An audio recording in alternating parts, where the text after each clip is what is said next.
आज हम लोग कीबोर्ड के बारे में समझेंगे। कीबोर्ड के बिना एक लैपटॉप और कंप्यूटर में वर्क करना बहुत मुश्किल है, इम्पॉसिबल कह सकते हैं हम। तो हमें सारे कीज़ के बारे में अच्छे से पता होना चाहिए। तो मैं यहाँ पर आपको कीज़ के बारे में बताने के लिए स्टार्ट कर रहा हूँ। तो यहाँ पर देखिए, जैसे कि हमारे कीबोर्ड में मैंने आपके सामने स्क्रीन पर एक कीबोर्ड लगा रखा है, और जैसा कि आपको दिख रहा होगा, इस कीबोर्ड में देखिए जो नंबर जनरली जो कीज़ हैं वो तो हमको ऑलरेडी पता है। जैसे कि अगर हम ए बी सी डी की बात करें तो क्यू डब्ल्यू ई आर। तो ये जो कीबोर्ड में ये सिस्टम बना है Q W E R T Y और यू आई ओ पी, ये सिस्टम ऐसा क्यों बना है, क्यों नहीं ये ए बी सी डी की तरह से बना है? इसके पीछे वजह ये है कि जो पहले टाइप राइटर्स आते थे जिस पर टाइपिंग की प्रैक्टिस होती थी, तो उसका जो ऑर्डर है वो इसी ऑर्डर में होता था। तो उसमें क्यूआरटी यानी की W E R T Y और यू आई ओ पी का कॉन्सेप्ट चल रहा है तब से।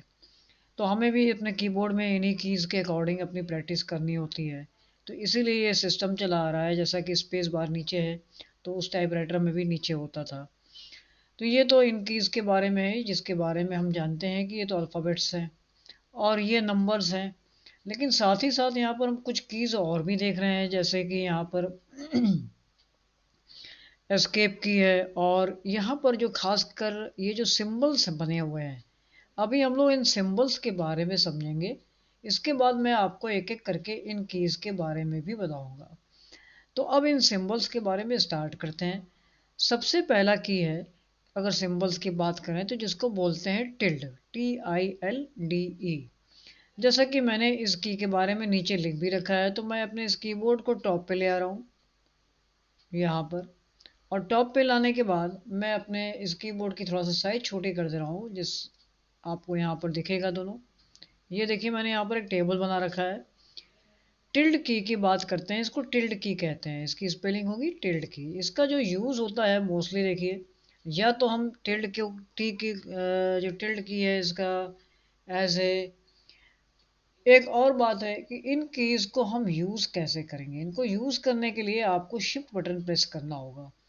शिफ्ट बटन क्यों? जो कीज़ आपकी डबल है, जिसमें डबल डबल कीज़ बनी है, तो यानी टॉप वाला पार्ट को अगर आपको यूज़ करना है तो हमें शिफ्ट बटन प्रेस करना होगा।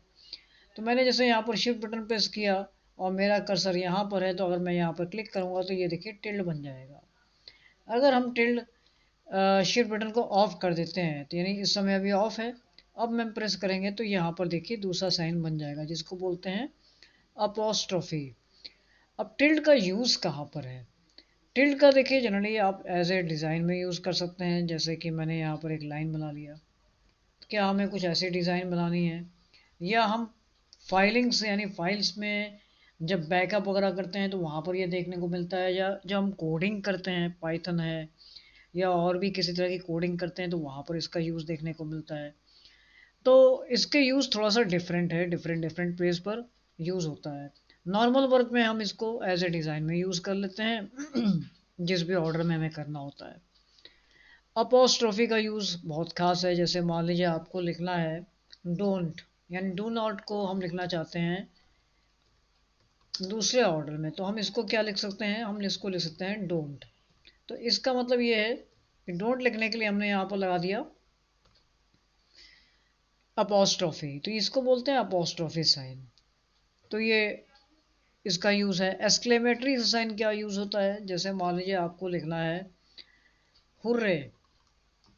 अब हुर्रे लिखने के बाद आपने यहाँ पर एक साइन लग दिया, एक्सक्लेमेशन साइन लगा दिया, ठीक है। We are going to picnic, इस तरह से अगर हमें ऐसे सेंटेंस लिखना होता है, we are going to picnic, तो हम ऐसे कंडीशन में ये एक्सक्लेमेटरी साइन यूज़ करते हैं।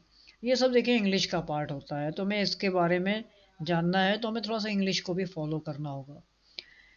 ऐट क्या करता है आपका? एट द रेट, यानी जनरली हम लोग मेल आईडी वगैरह लिखते हैं, जैसे मेल आईडी वगैरह लिखते हैं तो उसमें हम एट द रेट का यूज़ ज़्यादा करते हैं ना, @gmail.com, @rediffmail.com, @sifi.com, @yahoo.com। तो मेल्स में इसका बहुत ज़्यादा यूज़ देखने को मिलता है, और जैसा कि मैंने बताया है कि इसका मैथमेटिक्स में भी यूज़ होता है।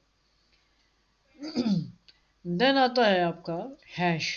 हैश या पाउंड साइन बोलते हैं। तो हैश क्या, एक जनरली आपको पता है हैश टैग, आप उसके लिए यूज़ करते हैं। हैश का यूज़ भी नॉर्मली लिखा जाए तो मैथ्स में होता है यूज़, और यहाँ पर भी एज हम डिज़ाइन में यूज़ कर सकते हैं, यानी आपने हैश की हेल्प लेते हुए और आपने यहाँ पे एक डिज़ाइन सी बना ली। तो ये होता है एक्सेल में या कुछ और ऐप्स में हैश बताता है कि वहाँ पर उसको उसकी साइज नहीं मिल रही है। तो इसके भी यूज़ बहुत सारे हैं।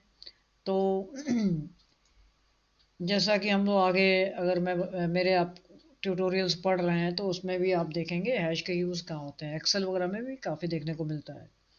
डॉलर साइन, डॉलर साइन का जनरली मेन मतलब होता है करेंसी, करेंसी के लिए यूज़ होता है। और सबसे ज़्यादा यूज़ होता है इसका एक्सेल में। एक्सेल में जो सेल्स के रेफरेंसेस हम लोग देते हैं उसमें डॉलर का यूज़ ज़्यादा होता है। देन आती है बात परसेंट की। तो परसेंट का क्या काम होता है? तो परसेंट मतलब परसेंट के लिए यूज़ होता है, अदरवाइज का काम होता है मॉडुलस। मॉडुलस मतलब जो हम रिमाइंडर वैल्यू निकालते हैं तो उसको बोलते हैं मॉडुलस। तो मॉडुलस में परसेंट का यूज़ करते हैं। देन बात आती है पावर, पावर और कैरेट साइन। अब ये है कहाँ पर? चलिए तो पहले मैं आपको कीबोर्ड में दिखाता हूँ ये कहाँ पर है। तो हम लोग इसकी की बात कर रहे हैं, ये वाला। तो ये हो गया आपका कैरेट साइन, CARET। तो इसको कैरेट साइन बोलते हैं। तो कैरेट का यूज़ आप कहाँ करते हैं? पावर के लिए करते हैं और एज ए किस पर्पस के लिए करते हैं? तो चलिए मैं आपको इसका एक प्रैक्टिकल लुक दिखाता हूँ। तो जैसे मान लीजिए आप एक्सेल पे आ जाते हैं। एक्सेल पे आने के बाद अब हम कैरेट का यूज़ कैसे करेंगे मैं आपको यहाँ प्रैक्टिकली दिखाता हूँ। तो थोड़ी देर में इस कीबोर्ड को मिनिमाइज़ कर दे रहा हूँ और यहाँ पर आके मैं आपको कैरेट का यूज़ दिखाता हूँ। तो जैसे मान लीजिए आपने यहाँ पर, हम लोग जब वर्क करते हैं तो हम लिखते हैं 5 और हमने इसकी पावर ले ली यानी कैरेट साइन ले लिया। कैरेट साइन लेके हमने कहा 2, तो हमें ये रिजल्ट में क्या दे देगा? 5 × 5 का रिजल्ट दे देगा। तो ये देखिए, तो ये यहाँ पर देखने को मिलता है। और जैसा कि मैंने अभी आपको डॉलर के लिए बताया था कि यहाँ पे जो सेल का रेफरेंस होता है, यानी अगर आप जब जाते हैं सेल का रेफरेंस देने, जैसे हम टेबल बना रहे हैं तो देखिए $C $2 लिख के आ रहा है। तो $C क्योंकि $C मतलब सी पे हैं हम, और टू मतलब टू लाइन पर हैं। तो इसको कहते हैं $C $2, यानी सेल का रेफरेंस नंबर होता है।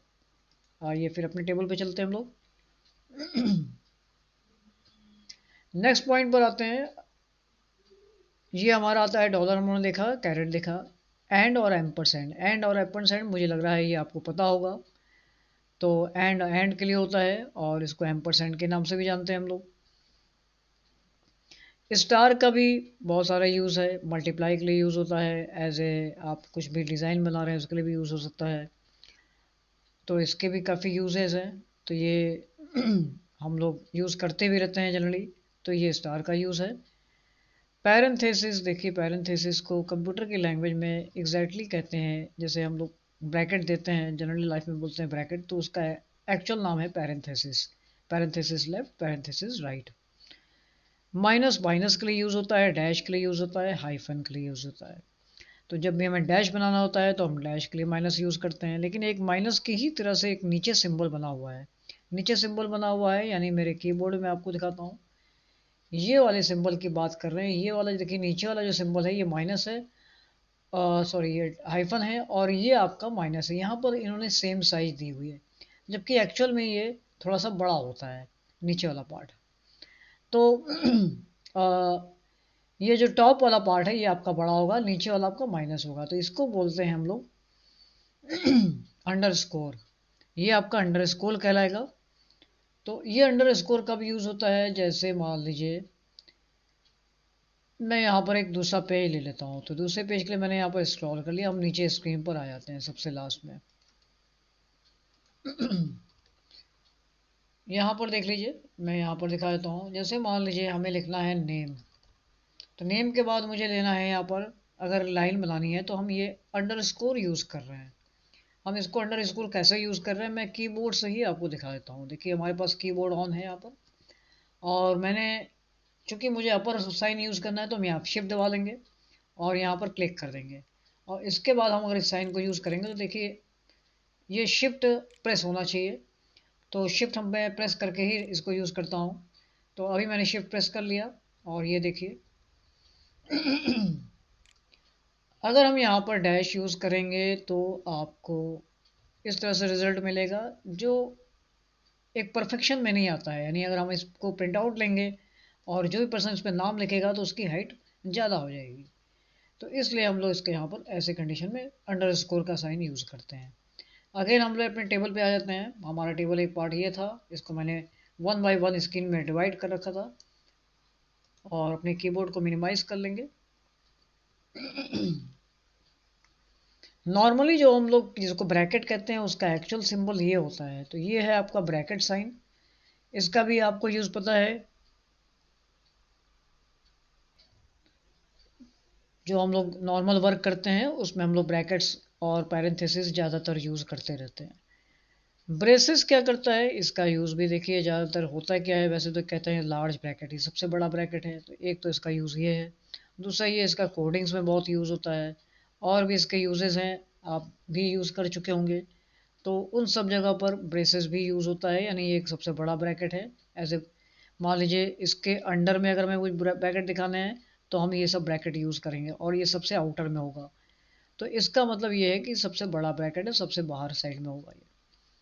कोलन का यूज़ क्या होता है, जनरली अगर हम कुछ भी लिख रहे हैं तो हम उसमें कोलन सिंबल दे सकते हैं, यानी बीच में सेपरेट करने के लिए कोलन साइन यूज़ कर सकते हैं। तो जैसे मान लीजिए मैंने यहाँ लिखा नेम, और यहाँ पर थोड़ी सी डिस्टेंस के बाद हमने यहाँ पर एक कोलन साइन दे दिया, तो ये बताता है कि यहाँ पर किसी पर्सन का नाम है ABC।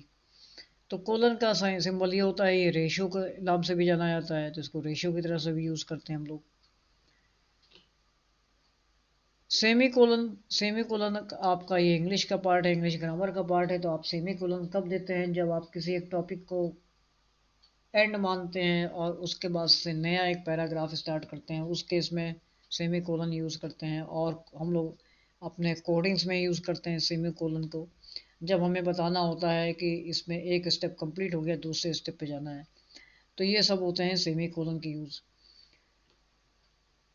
मेन पॉइंट जैसे ये है अगला, डबल कोटेशन साइन। आप इसका यूज़ कब करेंगे, तो जब भी हमें कुछ स्लोगन वगैरह लिखना होता है तो हम डबल कोटेशन साइन लगाते हैं। तो जैसे हमने लिखा वेलकम, तो यहाँ पर मैंने वेलकम लिखा और डबल कोटेशन साइन दोबारा यूज़ कर लिया, तो ऑटोमेटिकली ये ओपन और क्लोज बन जाएगा। इसी तरह से मान लीजिए आपको इसका जो दूसरा साइन यूज़ करना है, यानी डबल कोटेशन सिंगल कोटेशन, ये आपके कीबोर्ड में कहाँ पर है, तो हम लोग बात कर रहे हैं इस सिंबल की। डबल कोटेशन ये है सिंगल कोटेशन साइन। तो सिंगल कोटेशन साइन, और देखिए सिंगल कोटेशन की साइन की तरह ही यहाँ पर एक और साइन है जो हम लोगों ने भी स्टार्टिंग में देखा था, अपोस्ट्रोफी। दोनों में डिफरेंस है। अपोस्ट्रोफी देखिए ऐसे सीधा सीधा रहेगा, और सिंगल कोटेशन आपका कर्व बन जाएगा। कैसा कर्व बन जाएगा, जैसे मान लीजिए आप यहाँ लिखते हैं वेलकम, तो ये देखिए कर्व हो रहा है। लेकिन इसी जगह पर मैं अगर अपोस्ट्रोफी यूज़ करता हूँ तो देखिए यहाँ पर कर्व नहीं बनेगा। अपोस्ट्रोफी चूंकि हमारा नीचे का साइन है, तो इसको हम डायरेक्टली प्रेस कर सकते हैं। तो मेरा कर्सर यहाँ पर है, तो मैंने यहाँ पर इसको अपोस्ट्रोफी का साइन यूज़ किया। तो देखिए यहाँ पे कोई कर्व नहीं बन रहा है, ये स्टेट का स्टेट बनता है। तो इसलिए अपोस्ट्रोफी आपका उस केस में यूज़ होता है जैसे आप डोंट लगाते हैं, डजेंट लगाते हैं, तो इस तरह के सिंबल जो राइटिंग में है उसमें यूज़ होता है। लेस देन ग्रेटर साइन, इसका भी यूज़ नॉर्मल है, जैसे कॉमन यूज़ हम लोग करते हैं लेस देन के लिए, ग्रेटर देन साइन के लिए कंडीशन बताते हैं, आपस में रिलेशन बताते हैं, तो उसमें यूज़ होता है इसका। कॉमा कॉमा की तरह से यूज़ होता है। फुल स्टॉप आपका फुल स्टॉप डॉट की तरह से यूज़ हो रहा है, इसकी भी हेल्प लेके आप एक लाइन वगैरह बना सकते हैं। क्वेश्चन मार्क को हम लोग जानते हैं, क्वेश्चन मार्क यानी क्वेश्चन की जब बात करते हैं तो क्वेश्चन मार्क एंड में लगाते हैं। Front slash back slash, front slash मतलब अपॉन, यानी अपॉन की तरह से अगर हम कुछ लिखना है तो हम फ्रंट स्लैश का यूज़ करते हैं। जैसे मुझे लिखना है 1/2, तो ये देखिए फ्रंट स्लैश आ रहा है। और बैक स्लैश का यूज़ कब करते हैं, जब आप पाथ देते हैं, पाथ और एड्रेस। कैसा पाथ और कैसा एड्रेस, जैसे मैं थोड़ी देर के लिए अपने सिस्टम पर आता हूँ और इसको मैं मिनिमाइज़ कर दे रहा हूँ। मान लीजिए मुझे देखना है कि पिक्चर्स मेरे कंप्यूटर का इसका पाथ क्या है, तो इसका पाथ देखने के लिए आप कैसे देखेंगे, तो इस पर मैं यहाँ लिखता हूँ CMD। तो यहाँ पर देखिए आपको इसका पाथ दिख रहा है। तो ये पाथ मतलब यहाँ पे आप देख रहे हैं बैक स्लैश लिख के आ रहा है। तो ये बताता है कि हमारा जो किसी भी कंप्यूटर का जो पिक्चर्स होता है वो उसके C के अंदर, यूज़र्स के अंदर, और उस कंप्यूटर का जो नाम है उसके अंदर देन आता है पिक्चर्स। मतलब हर एक का जो फोल्डर है उसका एक पाथ होता है, एक एड्रेस होता है। तो ये हो गया पाथ एड्रेस की बात। यहाँ पर एक स्पेशल साइन आ रहा है मोर और पाइप। मोर और पाइप का देखिए बहुत रेयर यूज़ है, इसका भी हम लोग मैथमेटिकल में भी यूज़ करते हैं, और जैसे मैं इसका यूज़ दिखा देता हूँ। इसके लिए मैं थोड़ी देर के लिए फिर अपने सिस्टम से बाहर जाऊँगा, मैं दूसरे एरिया में जा रहा हूँ। और यहाँ पर अगर मान लीजिए मैंने एक लिस्ट बनाई हुई है, जैसे ये लिस्ट बड़ी लिस्ट है, तो बड़ी लिस्ट के लिए मैंने जब यहाँ पर टाइप किया तो ये लिस्ट आगे बढ़ती जा रही है, तो मुझे पता नहीं चला ऊपर क्या था। तो ऐसी कंडीशन पे हम क्या लिखेंगे, वहाँ पर ये सिंबल लगा देंगे जो सिंबल मैंने अभी आपको दिखाया, तो और लिख देंगे आगे मोर। अब क्या होगा, हर एक स्क्रीन के बाद ये हमसे पूछेगा कि आगे एक स्क्रीन देखनी है, तो स्टेप बाय स्टेप मुझे लाइन बाय लाइन दिखाएगा। अब यहाँ पर हम एंटर की प्रेस कर रहे हैं या कोई भी की बटन दबाएंगे तो वो एक एक करके दिखाएगा। स्पेस बटन दबाएंगे तो पूरी स्क्रीन को दिखाएगा, एंटर की करेंगे तो वन बाय वन दिखाएगा। तो ये देखिए उस की का यूज़ है, मोर की, जिसको हम बोलते हैं मोर या पाइप साइन। ऐड और प्लस, यानी ऐड प्लस आप यूज़ करते हैं तो जानते ही होंगे आप ऐड और प्लस के बारे में। इक्वल साइन इक्वल की तरह यूज़ होता है। तो मतलब इसमें से कुछ ही कीज़ ऐसी हैं जो बहुत कॉमन यूज़ होती थी, बट कुछ कीज़ ऐसी थी जो हमें जानना था। तो इसके लिए मैंने इसीलिए ये वीडियो लेक्चर अपना स्टार्ट किया, बनाया है। आप इससे देख के समझ सकते हैं कि कीज़ के क्या यूज़ हैं। इसके बाद जो बाकी कीज़ हैं उसके लिए मैं अभी दूसरी वीडियो बनाने वाला हूँ।